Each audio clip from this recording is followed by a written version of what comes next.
The largest concrete recycling project in Indiana is attracting the attention of building officials at colleges and universities throughout the state. And it's happening right here at Ball State University. More than 3,000 tons of concrete, enough to make a rock pile 25 feet high and 50 feet in diameter, has been recycled from the renovation of a 35-year-old Ball State University residence hall. Concrete recycling program is actually part of our construction and demolition recycling program.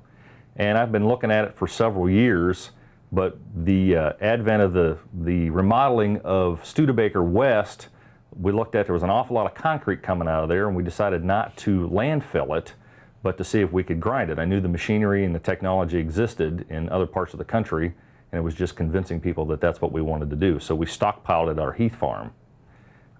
Once we got a large enough volume is when we began to process it. During the summer, a contractor was brought in to grind up large pieces of concrete taken from Studebaker West and other renovation projects. The slabs were reduced to stone of varying size after all metal pieces had been removed. Finally, the pieces were crushed into pavement. Once we ground it, we built a new parking lot at the baseball field, and we ground it into two types of stone. One's called a number 2, one's called a 53. Part of the 53 stone was also used at the new parking lot at McKinley and Riverside as a stone underneath the asphalt.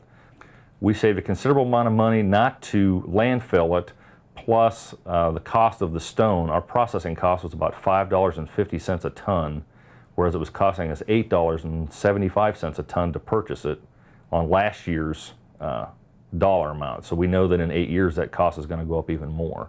So yes, we'll be saving money for quite a long time now. Concrete is not the only thing that Ball State recycles.